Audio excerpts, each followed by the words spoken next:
Everybody to Vorello Vision. I'm excited to introduce today's guest, Mike Alden. For people who may not know your full background, Mike, can you walk us through the early days, kind of what shaped you into the entrepreneur you are now?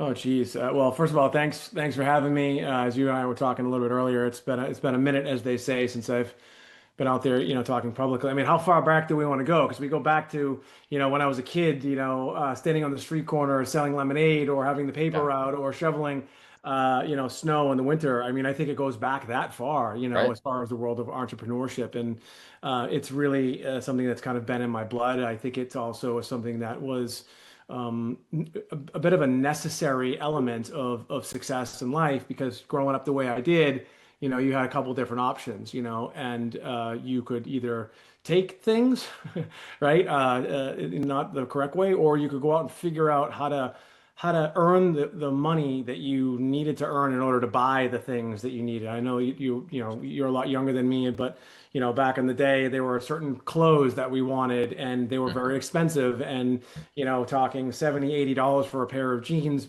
I'm 50. So going back, 40 years ago or whatever, or 35 years ago, it was really, really difficult to figure that out. So as a young person growing up the way I did and surrounded by crime, drugs, violence, and in difficult situations, I needed to either figure out how to make the money or do it the wrong way. And I'll tell you, I've talked about this publicly. I've gone both ways, when I was younger, but I was really, really lucky to have people in my life, coaches, teachers, and other people that kind of help me say, okay, look, if you want to be successful in life, the other path is not really the right way to go.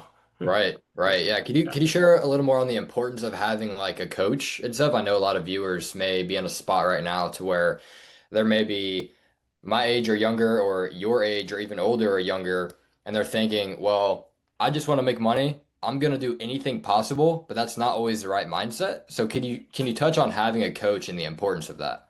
Yeah, so I think we might be almost talking about maybe two different things, but not really, right? So as a young man or young adolescent, growing up in a difficult situation, as I mentioned, and in state housing and drugs and violence and just a lot of negativity, there's you become a product of your environment if you're not careful or if you don't have the right things happen or you don't meet the right people. And so for me, it was actual athletic coaches, right? So and playing football and baseball and basketball and soccer, and then it was also teachers that saw something in me. They saw that like I wasn't just this kid from the projects. I wasn't this kid who was, look, I'd get in trouble, I'd fight all the time, I do, do some, quote bad things, but they saw something in me. And that's really what changed my life. And so as we kind of like, fast forward into today and what coaches mean for other people, right? You're talking about maybe a life coach or a business coach or an executive coach or a coach that's going to help you with your fitness and all those things. I think a lot of people resist that, right? They resist it because they don't want to be, most people don't want to be told what to do. Most people also don't want to face the reality of the difficult things that they're causing themselves or the difficult situation that they're in, including me, right? Right. We don't like to look at these negative things and say, well, I just don't want to address it. It's called avoidance, right? In psychology, it's just it's a coping mechanism. And I'm probably have one of the worst cases or did worst cases of avoidance. So I would just avoid things even as a young child. But if you go back and you look at those coaches and those coaches and teachers, just like in the real world today, they push you, right? And the good Yeah. ones, they push you just enough, but not too Right. not too much, just enough so that you can come to the decision on your own, almost like a therapist. Like a really good therapist is not going Mhm. to tell you what to do. They're going to help you kind of get there. And I do believe that coaches are important, but I'll tell you what I think is even more important, and it doesn't cost anybody anything. Okay. And that's a mentor, right? So when I first graduated law school and got a job at a company, it was an amazing opportunity. But I was literally fresh out of law school and I had no contacts. Like the way I grew up, there weren't other lawyers in my family, or I didn't know any other lawyers. I didn't know anybody. And I had this amazing job, but I didn't really know what I was doing. I mean, Right. look, law school, just like even undergrad, is going to prepare you for certain things, but it doesn't really prepare you for the real world mechanics of like how things work. You could Right. talk about it in theory. You can even take some practical classes. You can maybe even intern. The interning part is critical. But for me, I realized, man, I don't have that. I don't know what I'm doing. Right. Yeah. So in the legal world, like other professions, you can reach out to the bar association and they literally have like a buddy system, right? I did that. It didn't really work, but I met a lawyer that was working for my company on the outside, and we kind of hit it off. And I just straight up said to him, his name's Chris. I say, Chris, look, I was 28. I'm like, look, man, I really don't know what I'm doing here. I'm going to confide in you. I'm going to hope that you keep that to yourself Right. and don't tell don't tell my boss. But I need your help. Will you show me the ropes? Will you show me what it means on how do I write a brief? How do I file a brief? How do I respond to interrogatories? How do I defend a lawsuit? How do I file a lawsuit? Where do I all these things? I said, will you help me? I just asked for help. And it goes back also to my first book that I wrote years after that, which is titled Ask More, Get More. I just asked for help. And I think so many people, they don't want to ask for help because they Yeah. they feel as though it's a weakness, right? They feel as though that it's something that they shouldn't do because we're taught if we ask we're gluttonous or it's not proper. When in fact that's the opposite. We all need help. And the other interesting thing about humans, most of them, I think it's a majority of people, most humans want to help other people out, regardless of whether or not there's any sort of financial compensation, right? Yep. So if you don't have the money, if you don't have the resources, just ask somebody, hey, look, I'm young. I want to get into this space. Will you help me? Most people will. Right. Yeah, I love that. And going back to what you said, like humans in general, but I think a lot of time as like males, we have this sort of especially like guys around my age, I feel like that haven't experienced a whole lot, have this weird ego type thing. They're like, oh, I'm a man. I don't need to ask anybody for help. I can do this and this all on my own. But when you come to realize, like, well, as you experience more, and I feel like I've experienced a lot for my age, some good and bad, unfortunately, but it's just how it goes. But there's a lot of my friends, they won't even ask for help. Like if it's for a new job they got, kind of like you mentioned, or a new, college that they're at, they don't like to ask for help because they're like, I'm a man, I'll figure it out myself. But what I tell them is that they're just going to dig themselves a deeper hole than they're already in, right? One of the things that I've learned, like I said, mentioned, I'm 50 and we just learn things as we go. And it's funny, is like, if I had known then what I know now, it's just the way life works. You just learn things as you live life, and you're right. A lot of men feel as though that it's weak, right? And we don't want to show our weakness because genetically, right? Like our core, our like literally like our reptilian brains and just the evolutionary part of a man is a provider, a protector. Like we're the ones that are supposed to take on all this stuff. We're the ones that are supposed to do everything, right? And that's true to a certain degree. That's where we fit, and women have their role, et cetera, right? However, in order to really be successful, if you even go back to the beginning of time, like look at, tribes and look at, different communities, they all helped each other out, right? And whether you're going to Right. ask for it or whether it's just going to come, I think the best path is just to ask for it. One of the things, I was talking to you a little bit about my wife and she's a neuropsychologist and she Mhm. wrote a book called The Five Practices of Highly Resilient People. Right. And, and one of those practices is vulnerability. And even at a young age, it's hard to do it because depending on and by the way, this all comes from your upbringing, your parents, your parents' parents, your aunts, your uncles. And so it's not necessarily a negative thing. It's just the way that they were taught, right? A lot of our parents were taught certain things and they didn't necessarily know how to like handle being a parent and a lot of these things. But being vulnerable is actually one of the most powerful things you can do. Because if you let other people know that, look, I need help, right?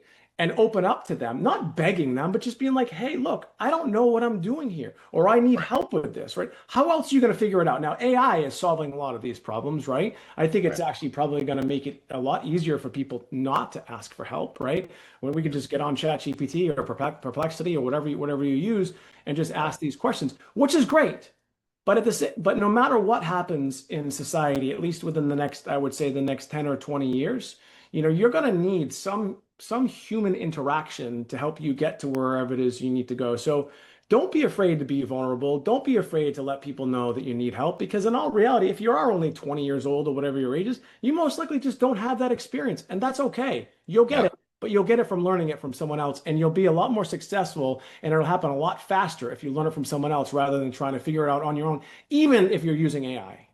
Yeah, for sure. Having that human touch is always important. Yeah. I believe. So I love that.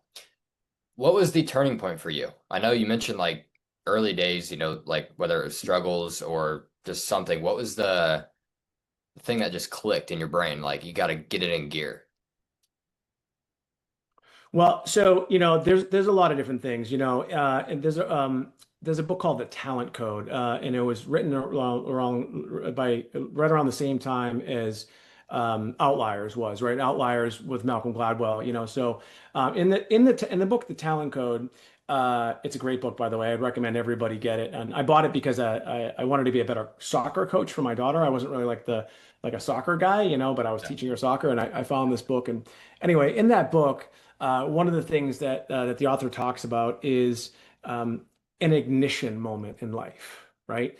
It's that moment, like you said, like what was it? Like what was that one thing that kind of clicked that made you say, well, either I don't want to live this life anymore, or I want to make a change.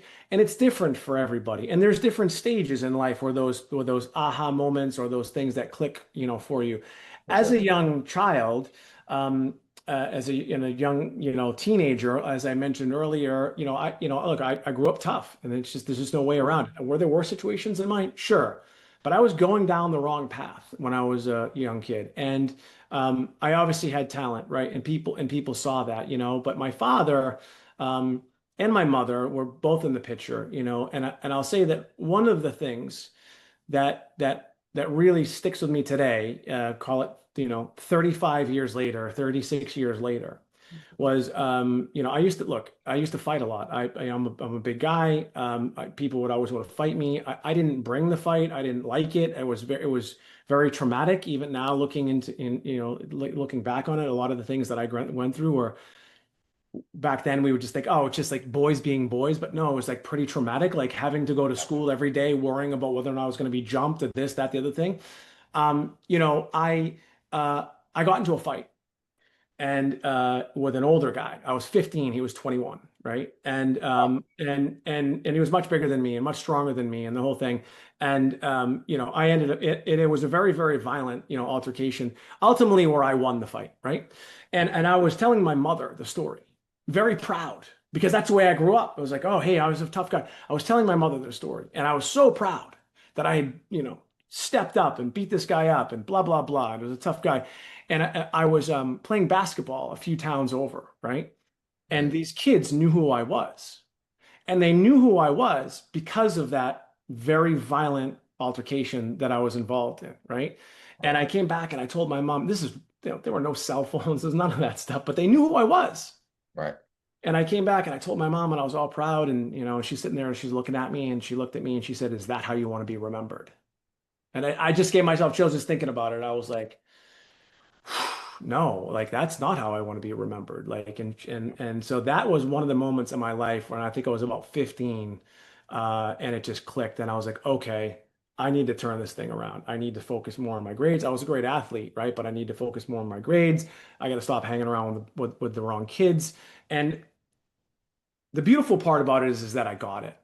I wasn't perfect. I still did a lot of things and still got in trouble here and there. But the beautiful thing Right. was, is at that moment I got it. And so many kids and people don't get it, whether they're young or whether they're older. They're at that moment in that life, that ignition moment. It's right there. It's looking you in the face, and it's like it's jumping out at you, right? But you just don't see it, and then Yeah. and then it passes, and then your life goes the wrong way, and that Yeah. happens to so many of us. So I think for me, that's what it was when I was really, really young. And then ultimately, like what gets me to here today, like what drives me. You'd mentioned, some difficulty in your life and the things that you've gone through, and you Mhm. know, I look back on those things, on the difficult times in my life. And a lot of people look back on them. You can look at them one of two ways. You could be like, woe is me. Man, that was difficult. Like if it wasn't for that, I wonder what my life would look like, or if my parents were nicer to me, or if I didn't grow up poor, or if I didn't go to jail, or whatever it is, right? You could say all these things. But here you are today, and you look back at it, and you're young, but I'm excited that we're talking because you can look at it now and say, thank you, right? Thank you for that because it's those moments that ultimately make you who you are today. So Yeah. those difficult times and those things and those bad things that happen to you, if you make it through, right? I talk about it in my first book, Ask More, Get More, about the silver lining. It's obvious stuff, right? It was like, if you can make it through, which we all do, then you can look back at that moment and say, man, thank you. And so I had a lot of those moments in life, and we continue to have them too. So we can look at these difficult challenges in the adversity that we go through and say, why is this happening to me? And you'll hear people say, well, is it happening for you, right? So it's really hard though. Like, look, if you're going through stuff and you financial difficulty, divorce, whatever it is, if you're going through this stuff in that moment, you don't feel good. Nobody's gonna feel good. But if Yeah. you can look back at it and say, all right, you know what? What did that teach me? Yep. Yep. Then things can change for you. It's a very, very subtle mindset shift. Absolutely. That's funny you said that. What is this teaching me? Because that's what I always replay in my brain almost every single day. Probably for the past like 5 years, ever since I started just kind of learning about, different things, whether it was entrepreneurship, family difficulties, and just seeing things happen or having things happen. It's I've shifted my mindset from that, from thinking like, why is this happening to me? Or like, what is this teaching me? And I feel like I haven't really thought of that, like, what is this teaching me up until just about probably a year or two ago, just being honest. But the past like 3, 4 years before that, I was always like trying to like be the victim in my head of like, okay, why is this happening to me? This doesn't make sense. Like, I can't believe this would happen, or why did I see this or go through this? But now, I had a kid at a very young age. So, Um, my son, he was born when I was 17, and then I turned 18 about a month and a half later. So I'm 20, he's 2 years old. And ever since he was born, that was kind of my, shifting moment, Yeah, you had no choice, man. Yeah, I had no choice, and everything just kind of made sense at that point. Like everything I had gone through since at the time I was 4 years old until I was 17 when I had him, it all made sense. I'm like, okay, this was like building me to be the person that I need to be for him, but I still had a lot of work to do, right? So I'm a firm believer in Christ, so I'm in the Bible all the time, and I'm doing that stuff. Like that's the only way I get through my life, I believe. And I want to teach him that day in and day out, and just realizing that you can't just think all the time, oh man, why me? Why me? Why me? It's like, why think that? If you're gonna be negative, negative's gonna happen. Um, and I think just having that thing, like we both mentioned, instead of why me, just think, okay, what is this teaching me? Hmm. Right. And all those things from the time I was 4 years old, like I said, until 17, it was teaching me, okay, well, you got a son now. You got to step your game up. You got to do something. And I had to do that. Right. So yeah. Yeah, that must have been difficult and scary and all those things, especially at a young age. And you know what? Congratulations to you, for stepping up as a man, as a father, and being the father to your son because it's stating the obvious, but there's nothing more important than that, right? And if you also look at what the Bible talks about too, but don't don't neglect yourself though, right? For that as well, Right. because a lot of people they act like a martyr. You're like, oh well, you know what? I had my son when I was 17, therefore I need to raise him and I need to put aside my life. I don't believe that. I think you can do both. In Yeah. fact, you need to do both because in order to serve your son, you need to be healthy, you need to be financially secure, you need to be happy, you need to do all those things. And I think that I don't know where people learn this, but they feel like, oh well, you know what? I'm just going to sacrifice my life, for my kids. No, you don't need to do that. In fact, you should actually work harder and you could still be present with your child. You can still be a great mother or father or husband or whatever those things while also building your life up and also taking care of yourself. Yeah. Yeah, for sure. Because how am I supposed to provide the life for my son that I never had if I don't, if I sacrifice my life for his, you know what I mean? Or well, not sacrifice, but the life that I am trying to attain for me and him, if I Mhm. just put it totally aside just for him, he's never gonna live the life that I wish I had. Right. It doesn't make sense, right? So that's another great point. Like you said, it's everything I do is pretty much for him at this point. Like Hmm. I want him to have like the best life ever, and I'm not just gonna hand everything to him. That's not what I'm saying. Because I know some people watching this are gonna think like, oh, you're just gonna hand everything to him. No, not that. But in a way that people understand he's still gonna have to work hard, but there's certain things that he won't have to go through because of the work that I put in, and I know he won't have to see a lot of the things I did, right? Yeah, like one of the things about that too is that we're don't worry, people watching right now. You will go through adversity. It's going to happen, right? Yep. And so the question becomes is how are you going to respond to that, right? And so, but I'll say this, don't manufacture it, right? You don't need to put yourself in a difficult situation because you feel like I've heard this before and it drives me crazy. And especially with the younger guys, they're like, well, I was talking to this one guy, he had an amazing job. He was making like 200 grand a year and it was with a great company and a pretty, fairly famous, guy. And he said, I'm leaving. He reached out to me and I said, why are you leaving? He said, well, I just want to really, I really want to put myself out there and I really want to, challenge myself. I was like, bro, like you have the greatest job right now. You can learn so much from this person that you're already working for. Why would you do that? It Yeah. doesn't make any sense. Don't manufacture adversity. It will come, right? So that's it's what makes us human, right? We will either move forward or we'll go backwards or we'll stop, right? Fight, flight, or freeze is usually what happens, right? So adversity is going to happen. Don't manufacture it. Yeah, because I think if you force it, it just doesn't like things, you just screw it all up. Like the process of how your life specifically is supposed to go, if you try to force adversity, like you said, the flow of everything else just gets messed up, I believe. Yeah. And I mean, I do this. I'm kind of guilty of that myself. So maybe you brought that up for a reason, but like you said, like younger dudes, like you heard that younger dude talk about that, and I feel like I've done that, especially like even the past 6 months, I've done that a few times. Like I think if I put myself in a harder position, then I'll have a better outcome. Um, it's Look, not there's really a what, there's a thing I think that people get confused about, right? So, which is you can challenge yourself, right? Have at it, challenge yourself. Give yourself a very, very, very difficult task and accomplish it. A lot of times you'll see this in like, oh, okay, I'm going to run a marathon, or I'm gonna get super fit, or whatever. Like, okay, that's cool, right? But I think people like misinterpret. When you look at like the David Goggins of the world and all these other guys that are out there, they're talking about how tough you should be and put yourself through this and put yourself in the crosshairs so that you can ultimately persevere and stop being a pussy and all these other things. That's not reality, yeah, right? You will go through difficult times, right? So especially at a young age, don't worry about it. It's coming, right? It's the essence. My fiance, excuse me, my wife talks about, the essence of being a human, right? Is ultimately, being resilient, right? But the reason why is because we will face that adversity, right? She calls it, challenge, change, and complexities. Like it's coming. It's just the human experience.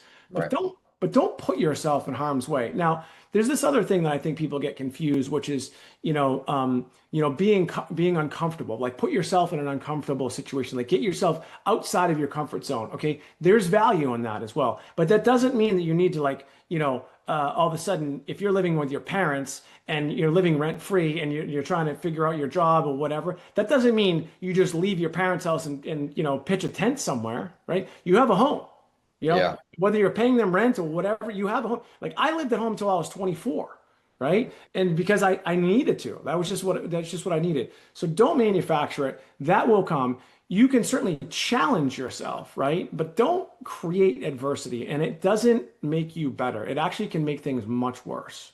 yeah. I agree for sure, and I've experienced that firsthand, and I'm glad we're talking about this because I feel like I've already been through so much at like especially for like my friends and stuff, and I'm not trying to like talk about them specifically or personally. It's not towards anybody, but I've just seen some crazy stuff, and I know you said you have, and you've been through stuff as well at like a very young age. I feel like I think about the stuff I've been through, and it's really hard. And then I think that I still need to go through more hard things to try to get the life I want.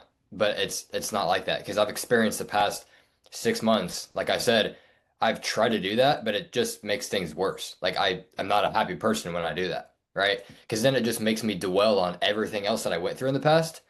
But then honestly, the past month, I put myself in more uncomfortable situations.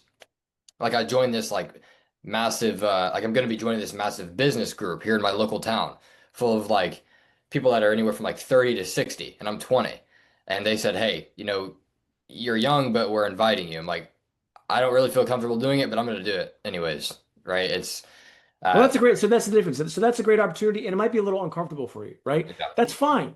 But you're not like setting you're not burning the bridges and the boats and everything else. Because that's what I hear people, yeah, that's what I hear people do. And I'm like, it's the craziest thing I've ever heard. I don't know. Actually, I do know where it comes from. It comes from the social media posts and the memes and the videos that you see from, listen, I'm a fan of Goggins. I'm just using him as an example, but like yeah, you'll see stuff from him, or you'll see stuff from like Andy Frisella, or even Gary V. Gary V is a like little more reserved, but like, and you'll see this stuff and people just misinterpret it, like, mhm, yeah, work hard, put yourself out there, put yourself to take yourself outside of your comfort zone, and you can be a little uncomfortable, but don't create adversity. That's the part that I think is really, really silly for people. Putting yourself in those difficult situations, or look, you're going to put yourself in rooms with people that you might not have had access to before. And yeah, you're 20, but you're there. And once you get there, that's the other part too. I think a lot of people have challenges. Once you're in the room, you're in the room. Whether you're 20 or not, you're there. So yeah, you deserve to be there. When I was practicing law, I had this lawyer. I was on the phone with him, and he proceeded to tell me that he went to Harvard undergrad and he went to Harvard Law School. Like, I didn't know this guy. He was an adversary. He was on the other side, right? And he mhm, told me this. I went to Suffolk Law in Boston. It's a kind of a gritty, but it's a great school in Boston. And he was just a real jerk. And I said, so are you you graduated law school? He said, yeah, yeah. I said, okay. I said, did you take the bar exam too? He said, well, of course I did. I said, well, I did too. And he goes, oh, and I said, you know what? That makes us both lawyers. Okay. So like, let's just stop. Let's just stop there. It's just really, really silly how people think, but yeah, yeah. yeah, people. There is some crazy things that people think, and I hear it. Like there's like 40-year-olds I hear sometimes saying some stuff, and I'm like, hey, I'm 20 and I know not to do that. Like, what? Wait, what? Like, it just kind of throws me off sometimes. But yeah, on the business side of stuff, right? I know there's a lot of stuff that you've got going on right now that you've done in the past, whatever. There's a lot of noise in every industry. Now, I don't know how like deep it is in your industry. I did a little bit of research on it. But I mean, what sets you apart? Like, how do you stand out specifically in what you do? Yeah, so you mentioned entrepreneur, right? So when people used to ask me like, what I do, right? I would start out, and I always start out and I say, well, I'm an attorney by trade, and that's like insecurity, right? Because I just want people to know, hey, I'm a lawyer, I'm smart, I'm going to law Yeah. school, whatever. And I'm still a lawyer, I just don't practice anymore, right? And then I would go and I'd say, well, I own a vodka, or I have an art studio, and I would just start listing all these things, right? Ultimately, it comes back to the fact that goes back to what we talked about in the very beginning. Like, I have been an entrepreneur, like a true entrepreneur, since I was a little kid, Mhm. but I gravitated towards the health and wellness industry, right? And so as a young kid, and a kid growing up tough, and seeing other bigger kids and strong kids and playing sports, I was really interested in health and wellness. I was really interested in dietary supplements. I was really interested in, nutrition and things like that. But I didn't have a lot of money, so I couldn't really like buy a lot of these things. But I would just learn about all these different, nutrients and, kind of how they worked. And if I had the money, I would figure out a way to kind of get some of these things. And so fast forward into my first kind of job, so to speak, was as a lawyer working for a company that was selling dietary supplements, right? And I just kind of fell into it, and it was a beautiful marriage because I really loved it, right? I really loved dietary supplements. I loved what they could do for people. I loved hearing people's stories, and what it can do for people. And then I saw also how quickly a business can grow in that space if you do it, if you do it the right way. And then I started my business in 2008, basically doing the same thing that the company that I was working for. We were advertising, dietary supplements on television, and we, grew that business out to now probably I'd say north of, 500 million, 500 million in revenue. But the core part of it is that I really, really love the space. People talk about following their passion, right? I think that also is dangerous Mhm. because I think you can be passionate about things and love a certain thing, but I think what happens is it goes back to almost like this putting yourself in a difficult spot. You can follow your passion almost too early, right? Yeah. So if you have a job, if you're making money and you're passionate about cars, right? Well, okay, that's cool. Keep your job and do your passion thing like on the side. Yeah. I had worked up until, I'd worked through law school. I went to law school nights. I was a recruiter. I was in sales. I sold cars right out of college, which is why, like, I think Grant Cardone and Bradley and I kind of like, kind of hit it off in the very beginning. But like, I loved the dietary supplement space, and so when I got in it, it just was a natural transition for me. And so in the beginning, what really separated us is we had the ability to produce advertisements very, very quickly, and we also had the ability to produce products very quickly that were efficacious and that helped people, And here we are today, now into this kind of newer world, in the world of prescription medications and in peptides, and it's just a natural transition of like dietary supplements, which, by the way, I still have that business now, Right. into prescription medications and different peptides and things like that. And one of the things that really separates us, we do a couple things at Blue Vase RX, but one of the biggest things that really separates us, people talk about scaling, right? They talk, well, I can scale or I can help your business. You'll see these advertisements online, for like spas that we sell to, and they say, oh, we'll guarantee you 650 clients, right? Or we'll guarantee you X amount of revenue. And a Yeah. lot of these guys are just online marketers who are just trying to capitalize on their online marketing skills, but they don't really understand, the industry, right? They don't understand how these people think. I do. And Yep. so as a company, like with our new company, Blue Vase RX is only a couple years old, and we went from 0 to 100 million like really quickly. Wow.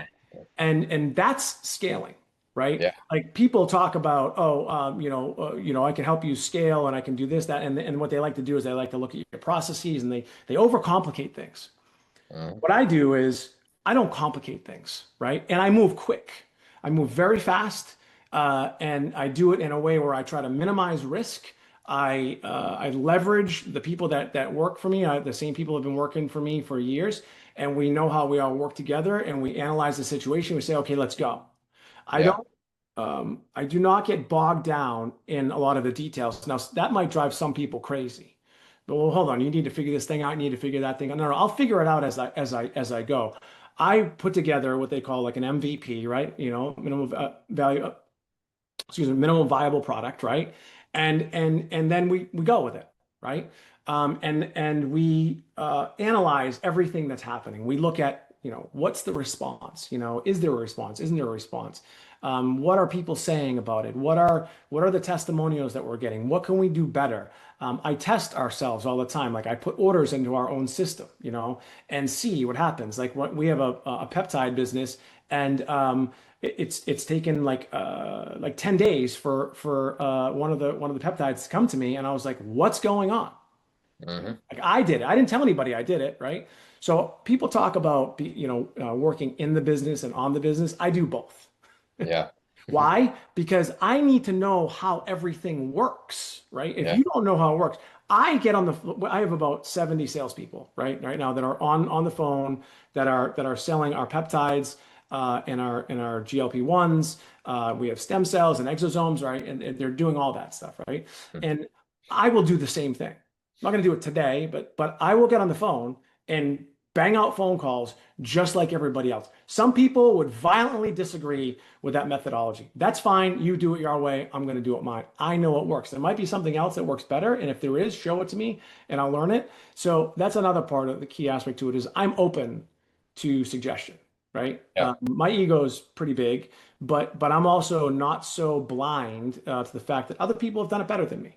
Other Yeah. Of people. course. But as it relates to this space and the peptide space and the GLP-1 space, and I don't think there's anybody better than us. Yeah. We know how to move quickly, and we can truly scale and also help the customer at the same time. Yeah, I love that. I think moving quickly is important. Like especially just from what I've seen in the past 2.5 years being in entrepreneurship and doing business and all of that, like scaling. Like nobody is ever going to scale a business company, their personal life, doesn't matter what it is, if they don't move quick. Like if you procrastinate, it's just not gonna happen. Right? I'd say procrastination is the failure disease, right? Yeah, absolutely. Paralysis analysis, call it whatever you want to call it. I was just training some of our salespeople, some of our new salespeople last night, and there's a lot of things. There's a lot of nuances. There's CRM and the phone system and the products, and there's a bunch of different SKUs. There's so much information, Yeah. right? Yeah. And I said, look, here's the deal. Like, don't let any of this stuff bog you down. Do not let the CRM or the technology or Slack, don't let any of that stuff slow you down. Because Yeah. at the end of the day, like I'm going to show you something. This people's going to blow people's minds right here, right? So this right here is a piece of paper, right? Uh-huh. And this is a pencil. You can use a pen, right? You can get on the phone and still write down the order. You can write it all down. You can write down all the information and you figure out the tech after, right? Yeah. So for us, like one of the key activities that need to happen in our organization is you need to actually get on the phone, right? So don't worry about all the other stuff. Stop being so concerned about making sure you have all the information. The light's not ever always going to be green. The stars are not always ever going to be aligned. And if you wait too long, you're going to miss your opportunity. If you're in a business right now that's exploding and you're excited about it, and maybe it's even new to you, just start. You're going to make mistakes. That's okay. Most mistakes, 99.99% of them are recoverable, right? You'll be able to fix it, especially your age. When I was 28, right before I passed the bar exam, I declared bankruptcy. Why? Well, because I had a business and it didn't work. But I knew I was taking a big risk. And I looked at it and I was like, okay, if this doesn't work, I'm going to have to declare bankruptcy. While I was in law school, by the way, which is a very, very, very difficult thing to do. Yeah. But I knew I could recover, right? So if you're young too, right, you can take more risks now than you can, when you're older. You have a family and, blah, blah, blah. So don't be afraid to take those risks. Just don't put yourself in an adverse, situation that you don't need to. Yeah, for sure.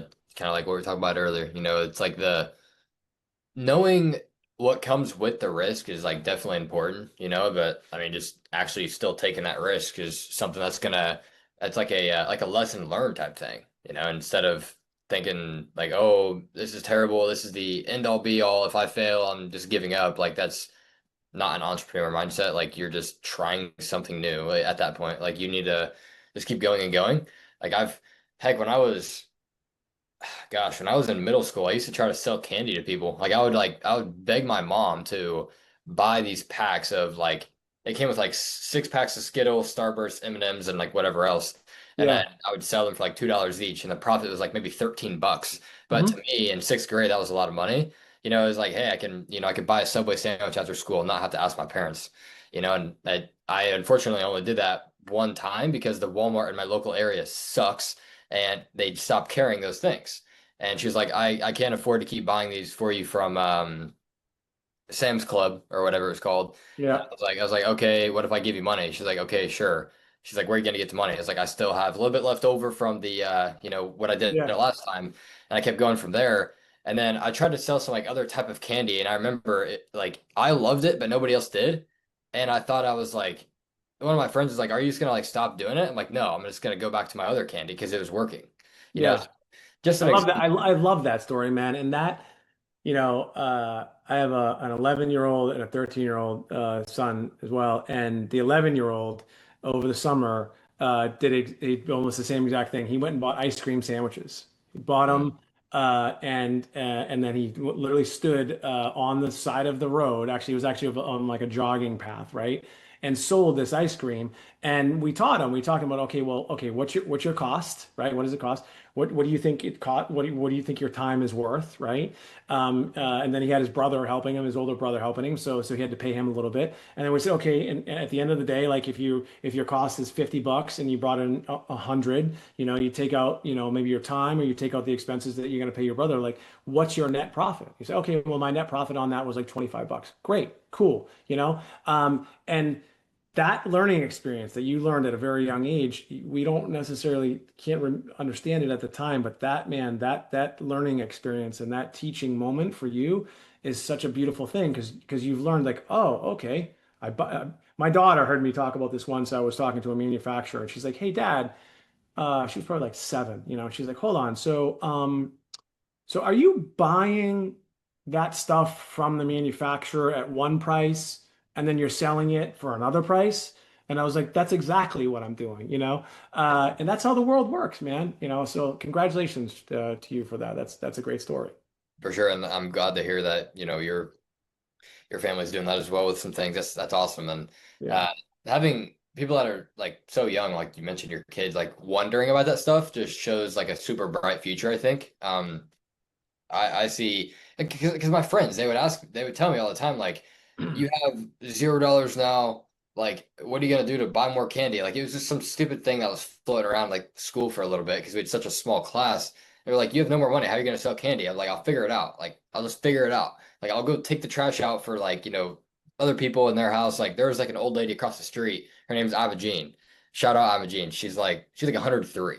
She's awesome. I would like mow her yard for like 20 bucks a week in the Yeah. summer. Like just stuff like that. It's like you just have to make it work, and being curious and making it work is what's really going to connect the dots, I think. So that's And awesome. that translates into like adult life in the real world. None of that stuff, I mean, none of that stuff, excuse me, all that stuff applies in the real world, right? Like what I was going to try to say is like you can't minimize that stuff, right? It's you take exactly what you talk about, buying that candy and then reselling it. That's just business. I mean, it's the exact, like nothing is different. It's the same thing in every business, right? There's a Yeah, cost for something and they're selling it for something else. And the question exactly. becomes, right? Which one do you want to be? Right?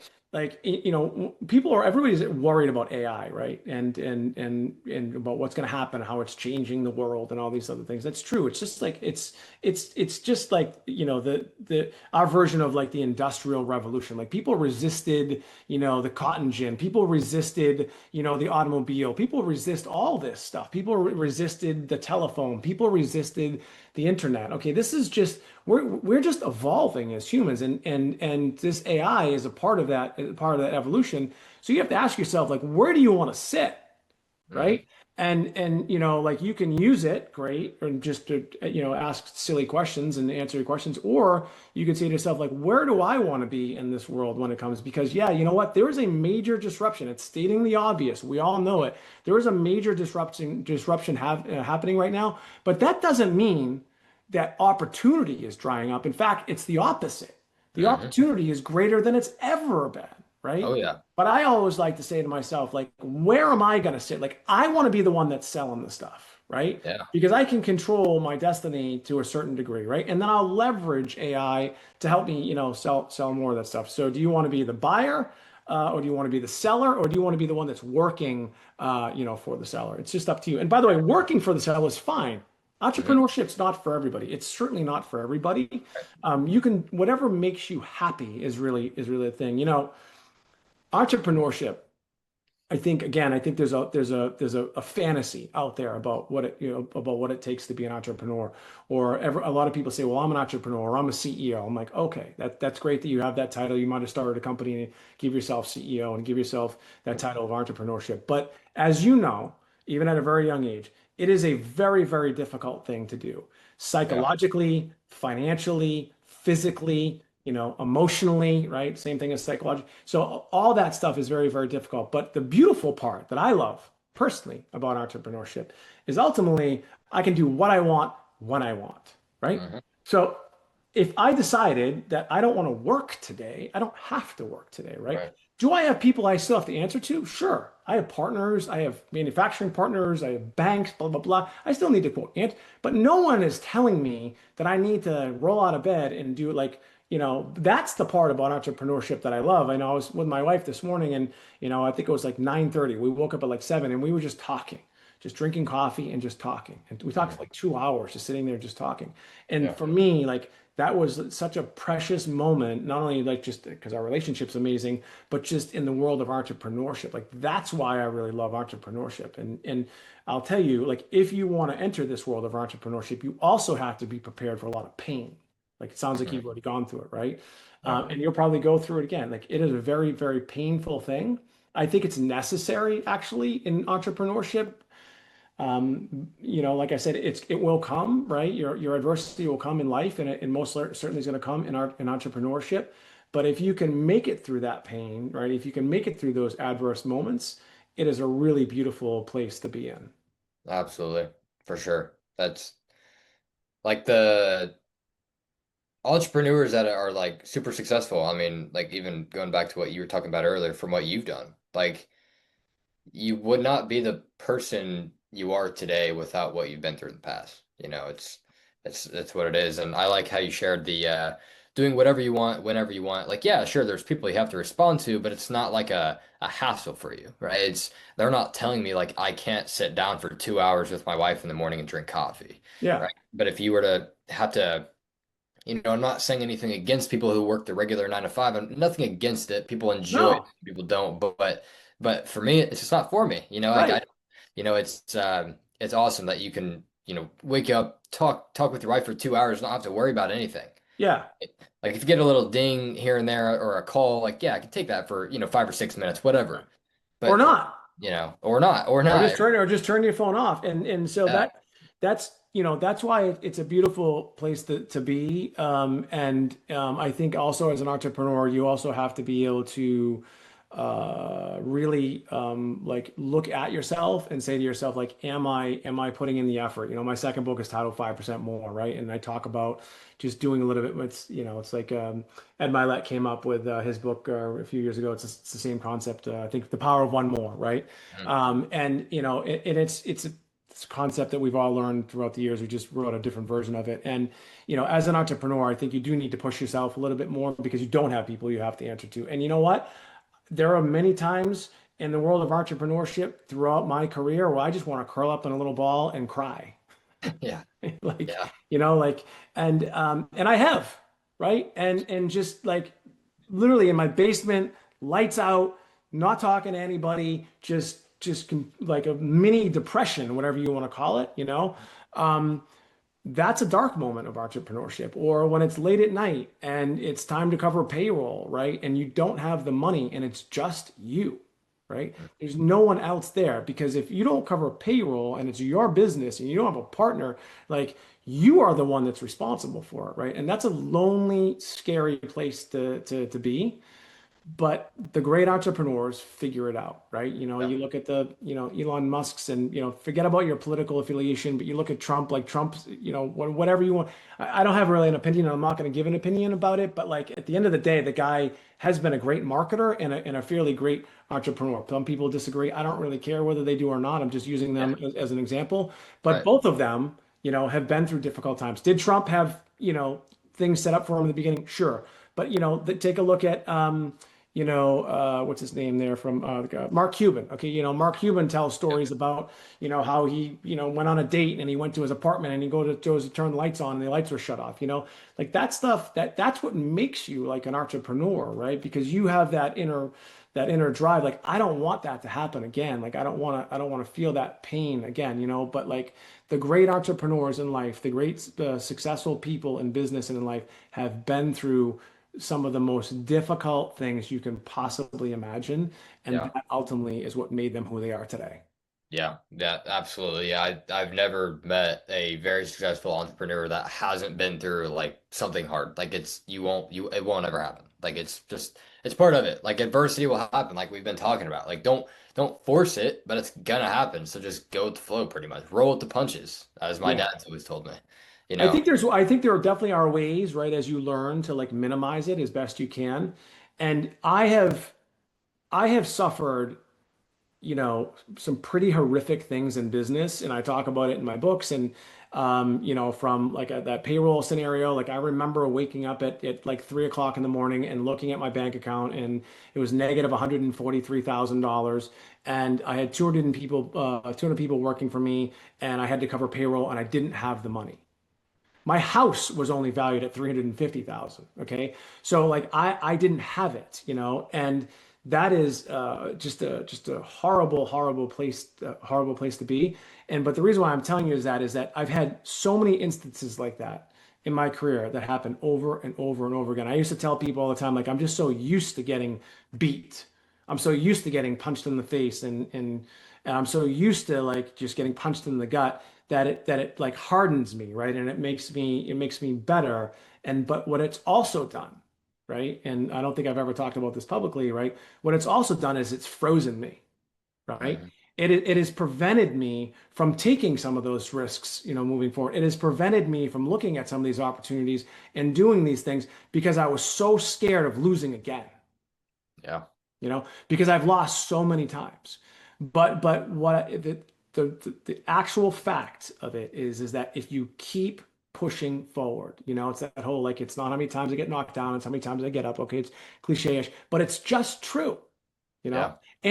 and it's brutal, man. Like it's really really brutal. Like I've had money stolen from me, embezzled from me. I've had bank accounts frozen. I've had instances where I had to push payroll. I've been sued, like all these things, right? It's really really really difficult. But if you just keep the course, so to speak, and you push forward and you try to minimize those things that happened to you in the past and just don't try not to do it again, you ultimately will be successful. Like it's all those losses, right? That you suffer, that you will suffer through it. It's the one or two wins that make up for all of them. You know, I play poker in tournament poker, right? I've only been playing for a few years, and I'm fairly good at it, and I've had a decent amount of success. And people call it gambling, right? Right. I don't believe poker is gambling. I believe rolling the dice is gambling. I believe blackjack is somewhat gambling. Certainly going to slot machines and stuff like that, it's gambling.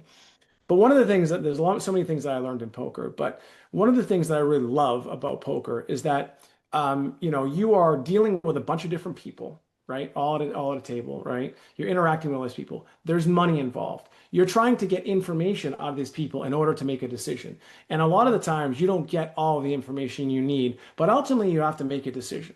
And Yep. sometimes you make the right decision and get the wrong result. Sometimes you make the wrong decision and get the result that you wanted. And that Right. actually can be very, very confusing. But the real big thought part about poker that I've really learned is you lose in tournament poker, the time that I play, you lose 95% of the time. The Yep. greatest players in the world, Phil Ivies, they all do. They all lose more than they win. All Yeah. right. But it's those wins that we see.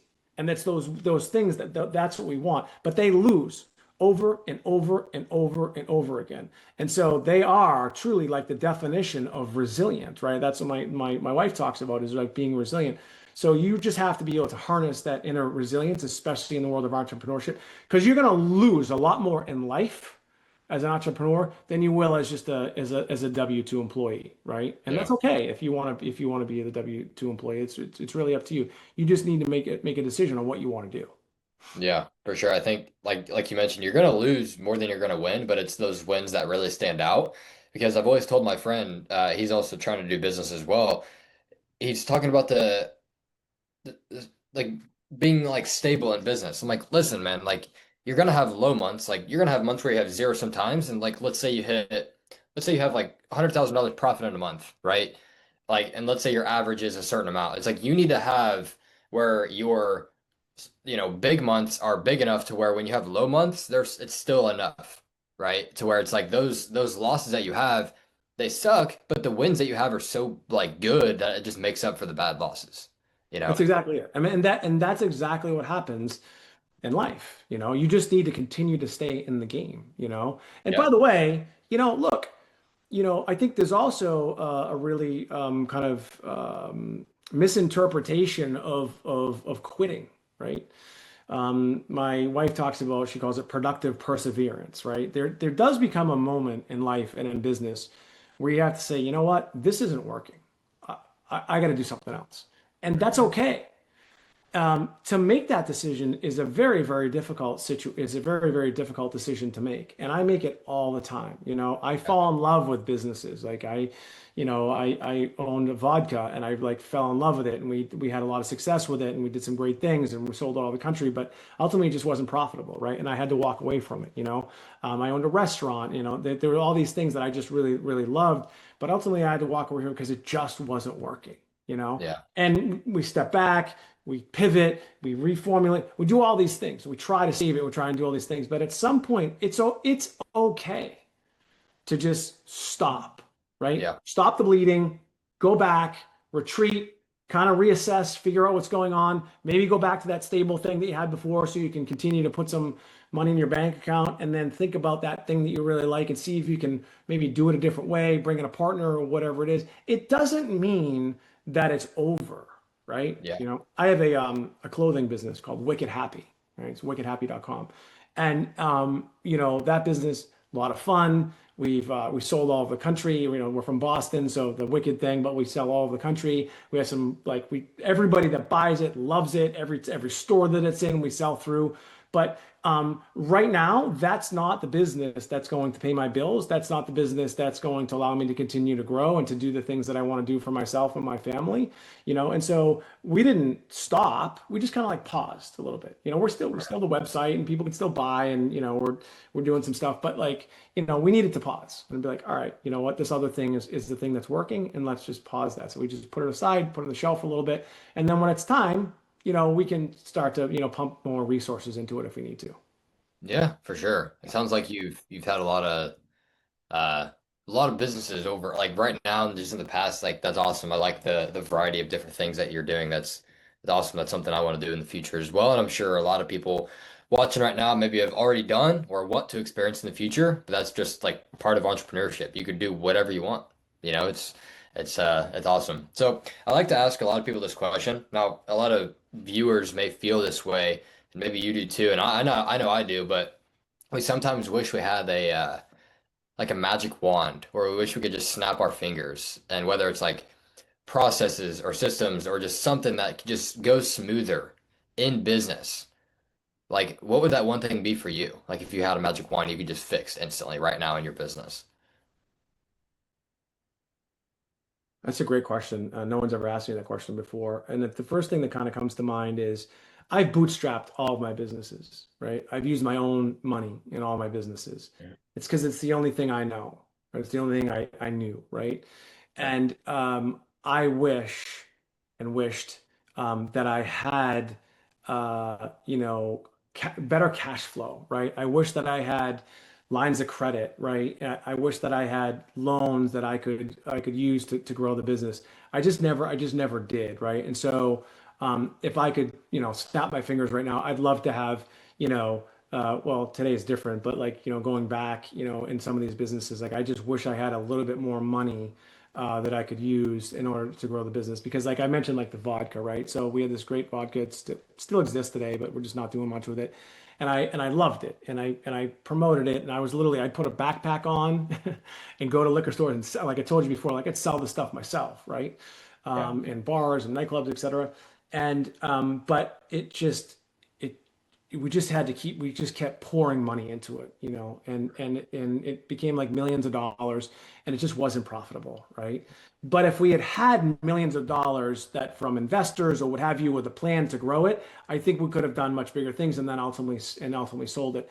So if I could just snap my fingers, especially going back, I would say like I wish I just had better cash flow or partners that had deeper pockets so that I could grow the business, quickly. I've borrowed money, throughout the years, a lot. Like I borrowed $100 million from a guy over time, and but that was also very, very expensive money, right? Right.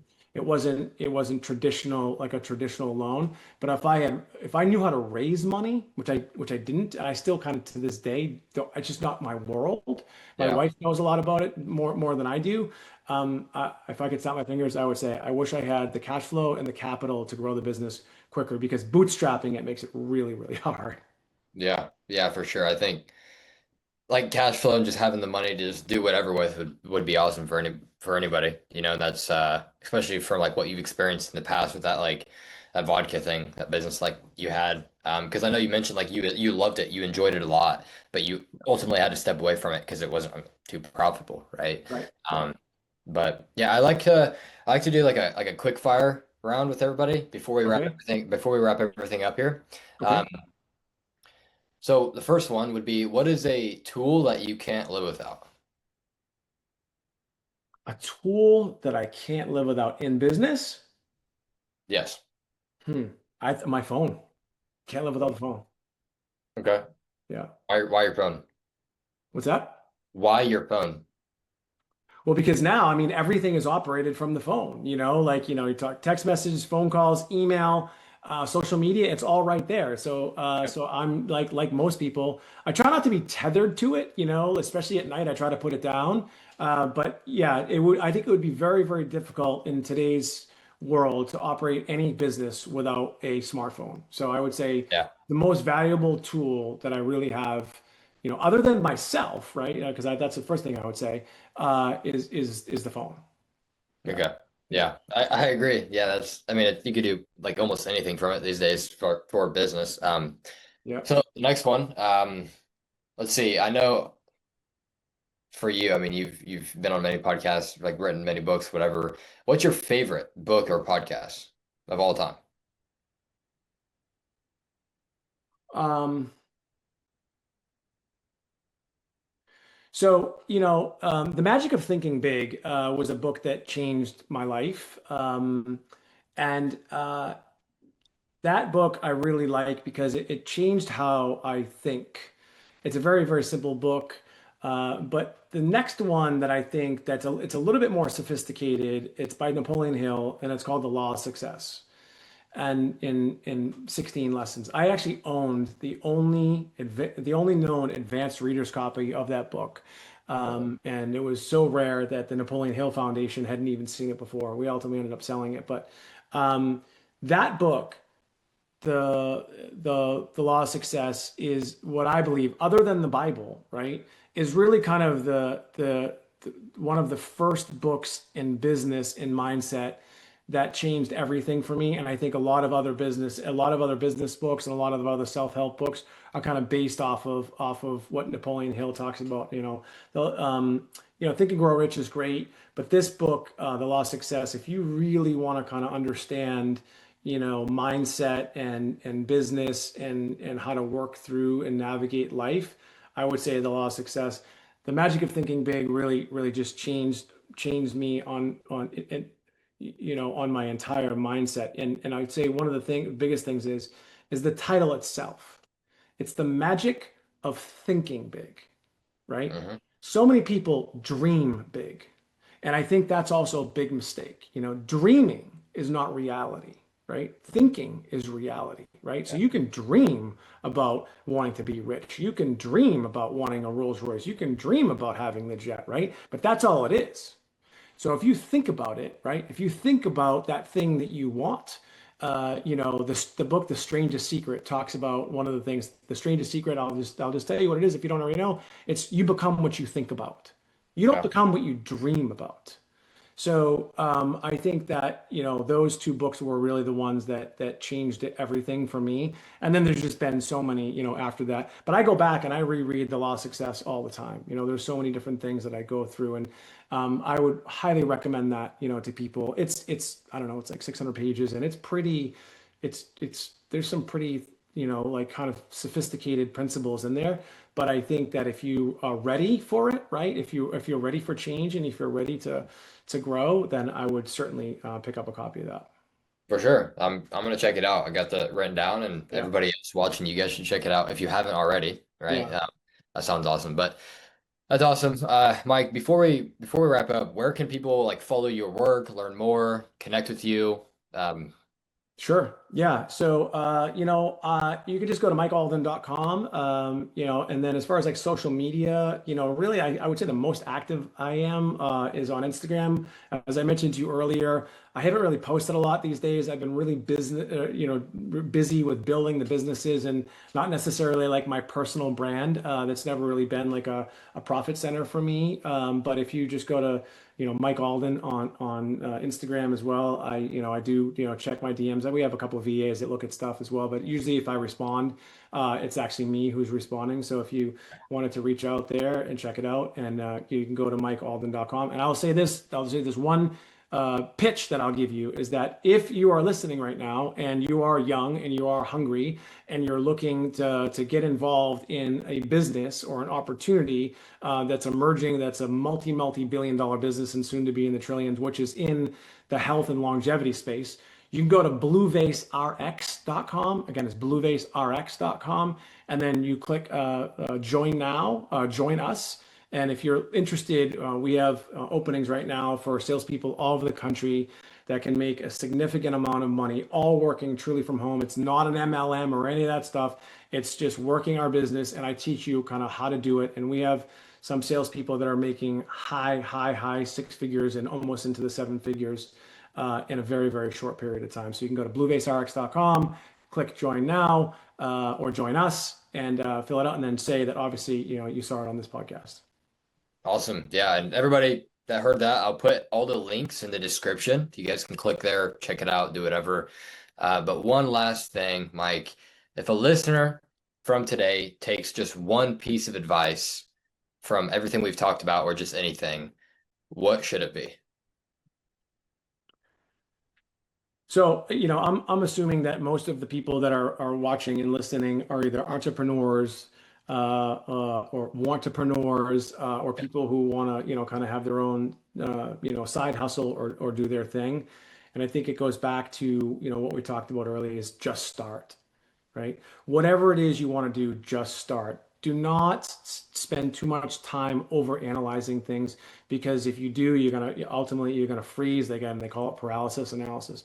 So the greatest advice I would give to anybody, whether it be entrepreneurship, whether it be in business, whether it be in your personal life, whatever it is, just start. Because if you don't start, then you're never going to know where you're ultimately going to go. So just start. Yeah, love it. I agree completely. Everybody else, let me know your thoughts in the comments from everything we've talked about.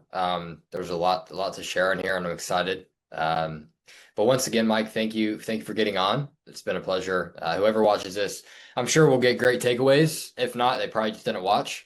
I know I got some great takeaways. But for everyone else watching, thanks for watching Vorello Vision, and I will see you on the next episode.